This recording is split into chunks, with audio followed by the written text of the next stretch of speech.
An information security policy, ISP, governs the protection of information stored digitally within the boundaries of the organization.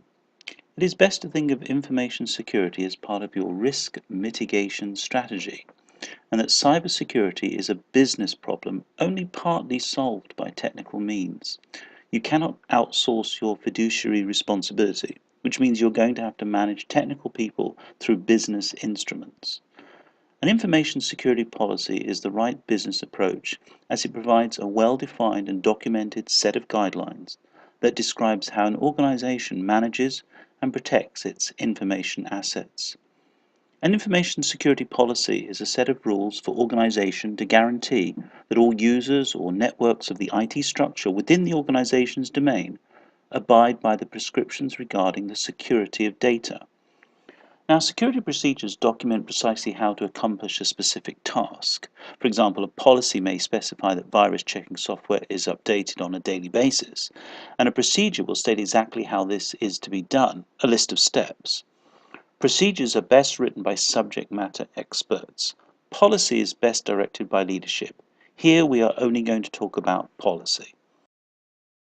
Now, security is the responsibility of everyone in the organization. It is often said that any chain is only as strong as its weakest link. A workplace may have generally excellent security, but if an employee gives out or resets lost passwords too easily, security can be horribly compromised. In such circumstances, a well-configured firewall can be bypassed, allowing a hacker to infiltrate with catastrophic results. There are examples where a single firewall, breached for only a few minutes, allowed a hacker to gain entrance with disastrous results. So we know cybersecurity is important and is everyone's responsibility, but it all starts with leadership, taking up the gauntlet, and an information security policy is absolutely the right place to kickstart improving your security. It is important to realize that you are not going to get there in one step. Making your business cybersecure is a journey, and it's best to start it immediately. Failure to do so can result in catastrophic loss. In the worst cases, you have to shut your doors. So let's get on with it. Let's look at the policy introduction. The introduction sets the stage. Here your general approach to information security is established mainly through a set of stated objectives.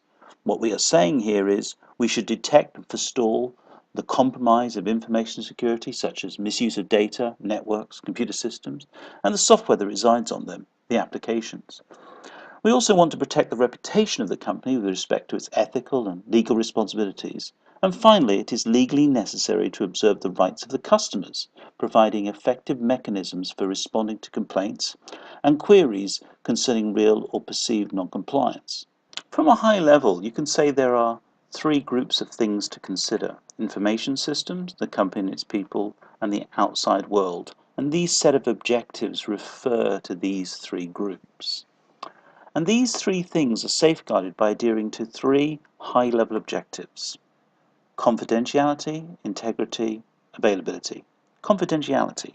Data and information assets must be confined to people authorized to access and not be disclosed to others. Integrity. Keeping the data intact, complete and accurate, and IT systems operational. Availability. An objective indicating that information or a system can be accessed by authorized users when needed.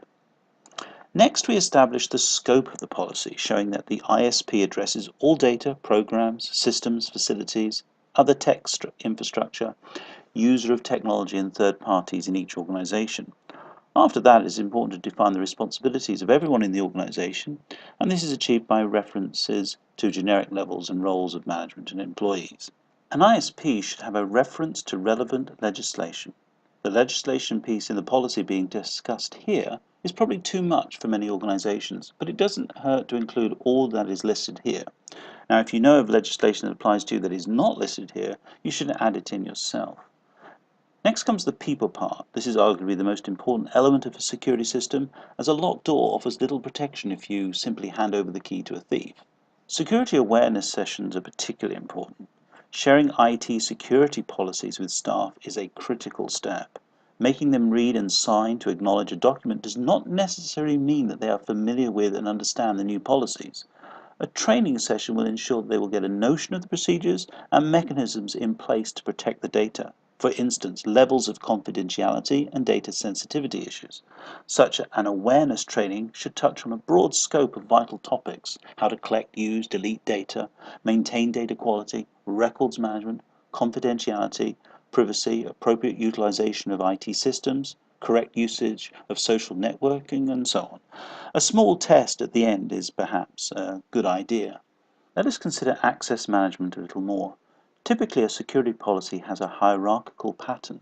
It means that subordinates do not share information unless explicitly authorized. Conversely, a senior manager may have enough authority to decide what data can be shared with and with whom, which means they are not tied down by the same information security policy terms. So the logic demands that the ISP should address every basic position in the organization with specifications that will clarify their authority. Let's look at asset records and management. In this part, we find clauses that stipulate the regulation of general system mechanisms responsible for data protection, the data backup, and movement of data.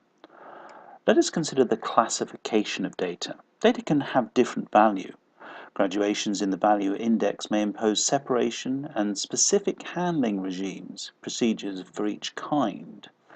In this document, we have three levels: public, amber information, and red information. And as you read through those, it should be fairly clear what that means. The categorization in the policy gets you started, but at some point you should determine both the data classification and the exact measures a data custodian needs to take to preserve integrity. Physical and environment management is pretty straightforward. The purpose here is to physically protect equipment from environmental hazards, theft, or attack, protect systems from power loss or surges, and account for systems requiring specific environmental operating conditions. We have to consider system change control, software management, local data storage, external cloud services. The details would, of course, be handled by technical staff. I should note that vulnerability scanning is needed to really secure your system. Contact CySure if you're not clear on how to go about planning a successful vulnerability scan. Finally, we refer to the Incident Response Plan. This covers information security incidents and business continuity and disaster recovery plans. This policy doesn't give a response plan but gets you started. I cannot stress strongly enough how important this is. Again, contact CySure if you're not clear on what to do here. Okay, in conclusion, a high-grade ISP contributes to improved efficiency, increased productivity, clarity of the objectives each entity has, understanding what IT and data should be secured, and why, identifying the type and levels of security is required. At this point, you should have a good understanding of what the purpose of an information security policy is and what is contained within the document.